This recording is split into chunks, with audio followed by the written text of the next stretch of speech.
You know that feeling, right? That quiet drift that can sometimes happen in long-term relationships. Hmm. One day, this spark that felt so natural, so easy, it seems kind of dimmed.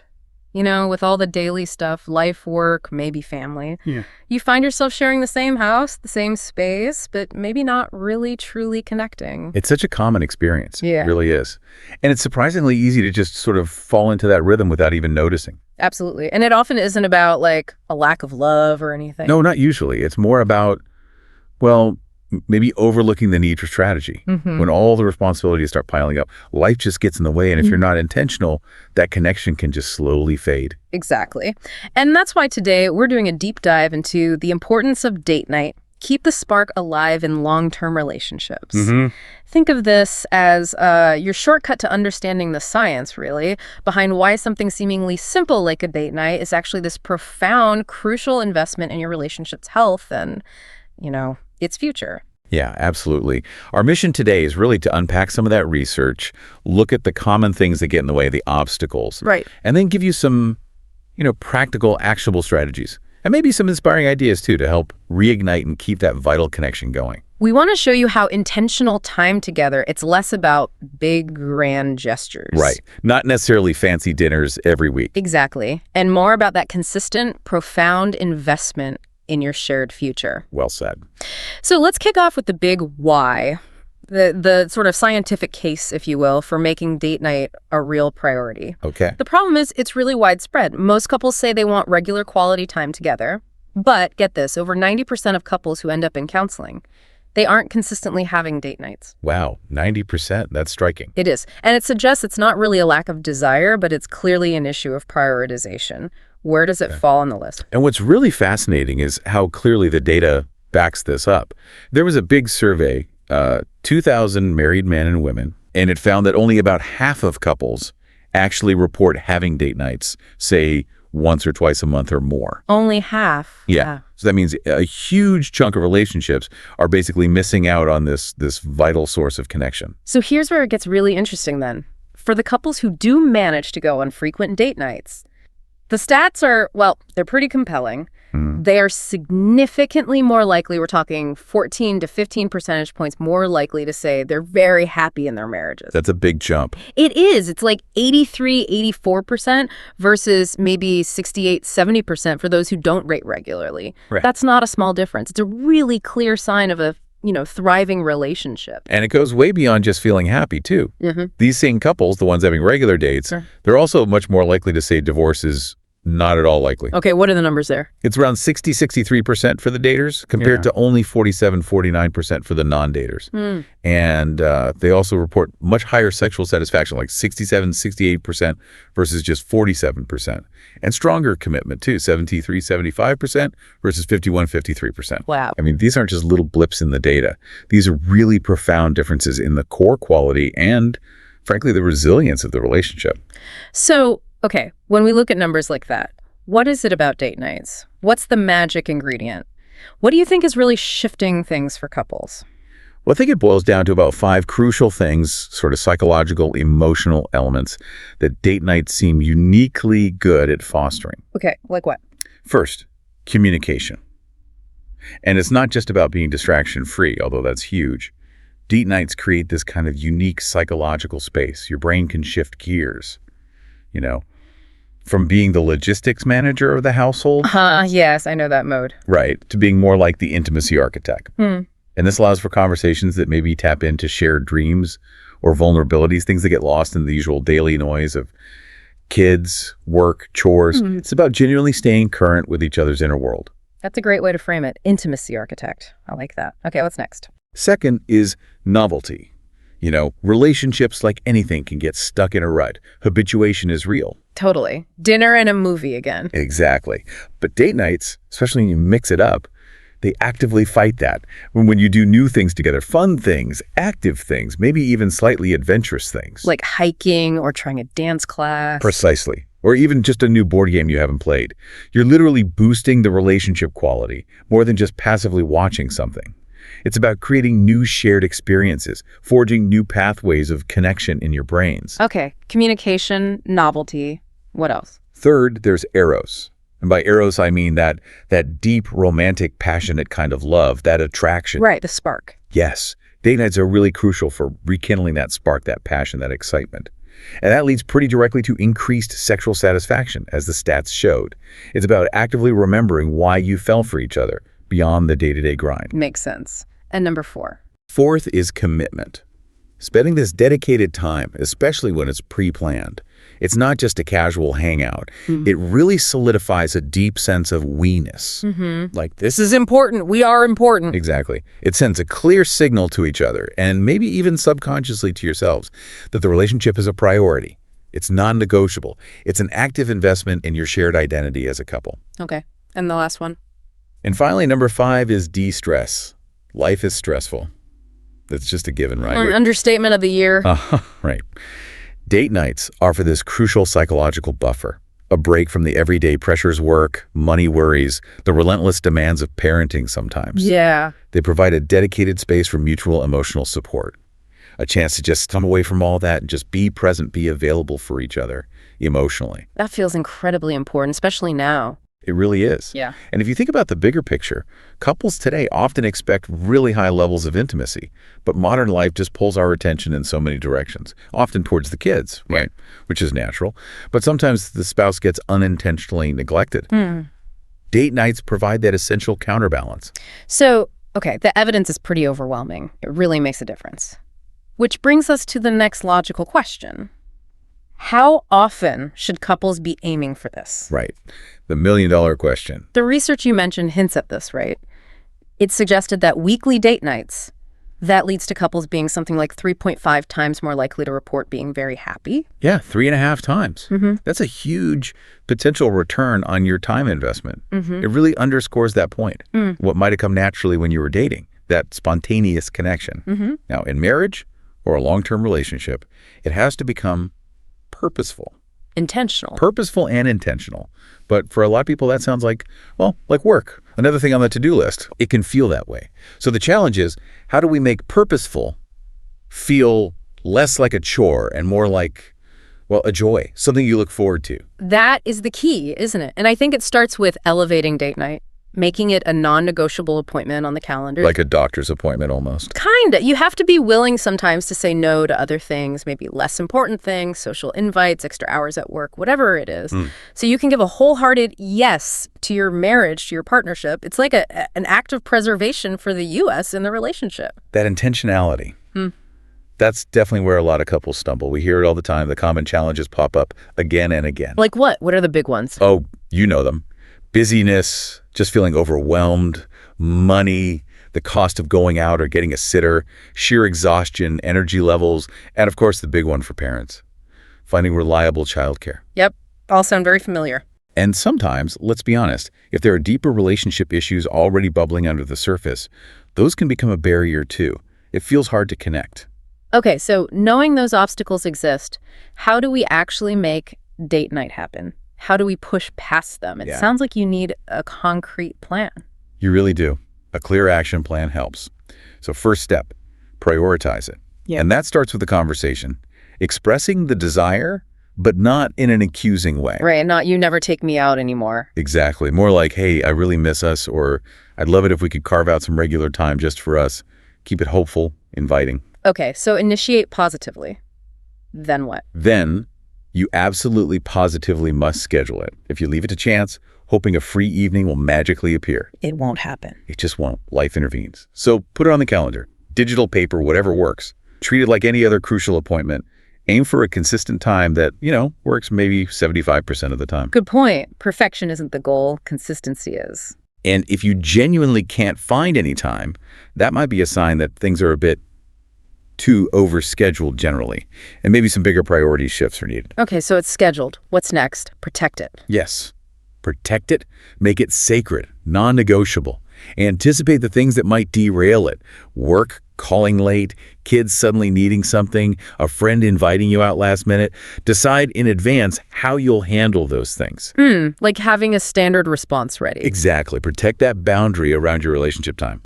Then, fourth, you got to plan it. Ah, yes. Avoid the dreaded, I don't know, what do you want to do loop. Oh, that conversation killer. Yes.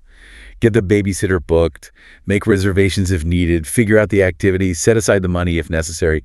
Do the legwork beforehand. And you mentioned maybe even planning conversation topics sometimes. Yeah, occasionally. It doesn't have to be rigid, but having a couple of prompts can be helpful, especially if conversation feels stalled. Things like, what was your high point and low point this week? Or what's one thing I could do in the next week to make you feel more loved or supported? Oh, I like that last one. Very actionable. Right. It can really deepen things. Then, fifth, spice it up. Keep it fresh. Avoid the date night rut. Totally. Try new places, new activities, maybe once a month or so. The goal is the shared experience, connecting while doing something, even if the new activity is kind of a flop. Right, like the terrible restaurant or the confusing escape room. Yeah. The memory of tackling it together, laughing about it later, that's often the win. It's about the shared story. Okay, spice it up. What else? Number 6, talk about it beforehand. Build a little anticipation. Oh, good one. Yeah, just a quick text or mention during the week. Hey, really looking forward to our date night on Friday. It creates positive momentum, gets you both thinking about connecting. Simple but effective. And the final step. The final and maybe most important step. Just do it. Haha, right. Follow through. All the scheduling and planning means nothing if you bail at the last minute or let it slide repeatedly. You make time for what's important. So, show your relationship it's important by actually showing up for date night. Okay, that's a great framework. And what about those specific obstacles? Any quick tips for tackling, say, the money issue? Yeah, for money, the key is remembering date night doesn't have to cost a lot or anything. Picnic in the living room, go for a walk, play a board game, cook together. It's about the focus time, not the price tag. Right. And for kids? Kids are tricky. Kid swaps with other parent friends can be amazing. You watch theirs one night, they watch yours another. Or lean on family if they're nearby and willing. And definitely prioritize at-home dates after the kids are asleep. Put the phones away. Make it special. What about low energy? That's a big one for many people. Yeah, energy requires being strategic about your whole day or week. It means trying not to let your partner consistently get only your leftover energy, the emotional and physical dregs. Easier said than done sometimes. It is. It might mean saying no to something else earlier in the day or consciously building in a little downtime before the date so you can recharge, even just for 15 minutes. Okay. And if the barrier is deeper relationship issues, like things are already tense? That's tough. Yeah. If there's significant disconnection or conflict, it's important to acknowledge that date night isn't a magic wand. It's not going to fix everything overnight. Right. Manage expectations. Exactly. Keep the date simple, low pressure. Maybe focus less on having fun and more on just calmly being together, maybe practicing listening or focusing on learning something new about your partner's perspective rather than trying to solve the big problems during the date itself. That's usually counterproductive. That makes sense. Set the stage for connection, don't force it. Which kind of leads us to elevating the dates themselves, right? Going beyond just the routine. Yes. That power of novelty we talked about. Doing the same thing over and over, even if it's nice, can lessen the impact over time. Trying something new together, even something small, it pushes you both just a little out of your comfort zones. And that builds trust and intimacy somehow. It really does. You're navigating something unfamiliar together. You see different sides of each other. You rely on each other in a small way. It creates new shared memories, new inside jokes. Okay, so let's brainstorm some ideas. What does this look like in practice? Especially maybe some at-home ideas, since babysitters and money can be hurdles. Oh, tons of options for at-home adventures. You could learn a new card game or play an old favorite. Maybe add some fun, spicy steaks to make it interesting. Cook a new recipe together, something maybe a bit challenging or from a cuisine you don't usually make. Build a pillow fort in the living room and, I don't know, play board games or watch a movie inside like your kids again. That sounds fun. Or have a Nerf gun battle, if that's your vibe. Organize a proper board game tournament. Create a fancy cheese board or charcuterie or wine tasting and pair it with a movie. Ooh, classy. Have a spa night massages, face masks, foot rubs. Coordinate your movie snacks to match the movie's theme. Make vision boards together about your future goals. Oh, I like that one. Very connecting. Try painting portraits of each other. Guarantee laughs there. Or your pets. Do a chopped-style cooking challenge with mystery ingredients from the pantry. Okay, getting competitive now. Keep a couple's journal where you write back and forth. Plan your dream vacation or bucket list in detail. Have an indoor picnic. Play with Legos. Or try some couch co-op video games. Things like It Takes Two are brilliant for couples. Yeah, those can be great. Or frustrating. True. Or try those at-home escape room games, like the ECAC series. Lots of options that don't involve leaving the house. Okay, great list. And for getting out of the house, beyond dinner. Go for a hike on a new trail. Take a dance class, salsa, swing, whatever. Even if you're terrible, it's fun. Attend a local wine or craft beer tasting. Find a quirky board game cafe and spend an afternoon there. The key is just doing something a bit different from the norm. It's about the shared experience, not necessarily being good at it. Exactly. And beyond just activities, there are also these more structured connection exercises you can weave into dates or even just into your week for deeper intimacy. Okay. Like what? Well, there's something called soul gazing. You sit close, maybe hold hands, and just look into each other's eyes silently for, say, 3 to 5 minutes. Maybe put on a meaningful song softly in the background. That sounds intense, maybe a little awkward. It can feel awkward at first, definitely, but it really pushes past the surface level and fosters a deep sense of connection and vulnerability. It's surprisingly powerful. Okay, I can see that. What else? Extended cuddle time. Yeah. Simple, right? Yeah. But actually carving out dedicated time, maybe before bed or on a weekend morning, just for physical closeness without expectation, really enhances intimacy. Yeah, just being close. We forget how important that is. Then there's the breath-forehead connection.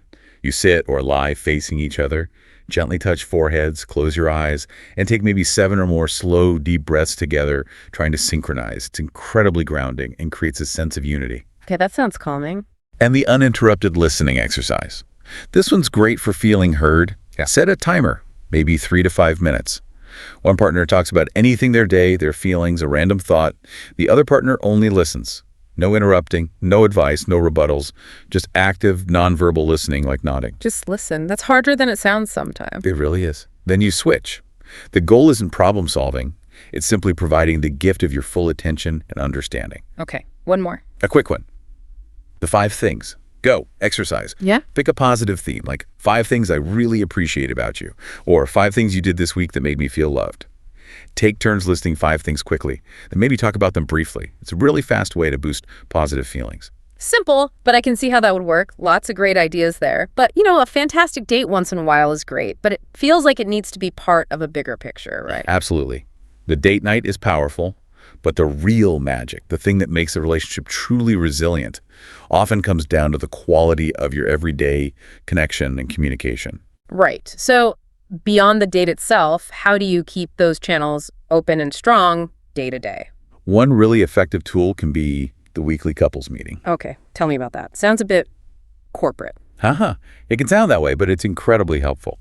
It's basically scheduling a short, structured, maybe 30-minute meeting each week. Yeah. Non-negotiable, minimal distractions. What do you cover? It usually has 4 parts. 1, appreciation. Start by sharing specific things you appreciate about each other or the relationship that week. Start positive. Nice. 2, values goals, or sometimes called chores and responsibilities. Basically, sync up on plans for the week, maybe touch base on shared goals, or coordinate household tasks. Practical stuff. Okay. 3, plan for good times. This is where you schedule the next date night, but also maybe individual downtime, family activities, visits with friends, proactively planning fun. Got it. Fun is important too. Crucial. And 4th, problems, challenges. A dedicated time to address any conflicts, unmet needs, or things that are bothering you, but in a structured, contained way, not letting it spill everywhere. So you tackle issues, but within a specific time frame. Exactly. And you can kick off these meetings with open-ended questions like, how are you feeling about us right now? Or, is there anything I can do to make you feel more loved or supported this week? It sets a really constructive tone. I can see how that regular check-in would prevent things from festering. It really does. And part of making that work is also setting some communication ground rules for how you handle disagreements outside of that meeting, too. Like what kind of rules? Things like agreeing to use specific techniques when things get heated. Agreeing you can call a timeout if conflict escalates too much. Maybe agreeing to separate discussing a problem from trying to solve it immediately. Okay. Discuss first, solve later, maybe. Right. And agreeing that if someone says this isn't a good time to talk, they take responsibility for setting a better time soon. And crucially, protecting those times for fun, friendship, and intimacy from becoming battlegrounds for conflict. Keep the fun times fun. That seems vital. It is. And when those difficult conversations do happen, having a tool like the speaker-listener technique can be a lifesaver. Okay, how does that one work? It slows things way down. One person is the speaker, maybe they hold an object like the TV remote to signify it's their turn. The other is the listener. The speaker talks about their feelings using I statements. I felt hurt when, not you always. Okay, I statements. Got it. They keep your points relatively short, then pause. The listener's only job is to listen actively, no interrupting, no planning their rebuttal, and then paraphrase what they heard. Yeah. So if I understand correctly, you felt hurt because... Those paraphrase, not agree or disagree. Exactly. It's purely about showing you understand their perspective. Then roles switch. It forces you both to really hear each other before reacting. It's about discussion, not winning an argument right then. That sounds powerful. Takes discipline, though. It really does. But it can transform conflict. Okay. Any other key communication tools? Well, just remembering basic assertive communication. That simple script. I feel emotion when describe the situation factually, without blame. I would prefer it if I could make a specific, concrete request for change. Practice that one. Yeah, maybe practice it with positive things first. I feel really happy when you make coffee in the morning. I'd love it if you kept doing that. Makes it less scary. Good tip. And finally, what about when things just get too heated, despite best efforts? That's where the timeout strategy is essential. You have to agree on this before you need it. Okay. Recognize when you're getting flooded, emotionally overwhelmed, angry. Communicate it clearly. I'm starting to feel really angry. I need to take a timeout. I'll come back to talk about this when I'm calm. Or use a hand signal you've agreed on, like a T. Then what? Just walk away? Yes, walk away completely. Go do something physically calming. Take a walk. Listen to music, deep breaths. Stay away until you are genuinely calm and can think about how to respond constructively, not just react emotionally. And the crucial part, you must return to the conversation later, once you're both calm. The timeout isn't an escape hatch to avoid the issue forever. It's a tool to discuss it more productively. Okay, that's a really important safety valve. Absolutely. Yeah. It protects the relationship from damaging escalation. So bringing this all together then, what's the big takeaway for everyone listening? I think the main thing is that date nights, they really aren't just this optional romantic luxury. Right, not just fluff. No. They are a vital, scientifically backed investment in the actual health, the happiness, and the longevity of your long-term relationship. They represent this really powerful, intentional choice, a choice to actively nurture your connection. It's like moving from just passively sliding through life together. Yeah, letting inertia take over. To actively deciding to grow closer, to deepen that bond, to build a more resilient partnership. Beautifully put. It's an active stance. Yeah. So as you think about integrating these ideas, maybe consider not just if you're having date nights, but what kind of connection are you actually cultivating? During that dedicated time, are you really seeing each other, hearing each other, appreciating each other? Or are you just kind of sharing the same physical space? That's the provocative thought, isn't it? The spark that brought you together in the first place, it needs regular attention, regular kindling. It does. And ultimately, you hold the matches. It's about making the choice to light them consistently.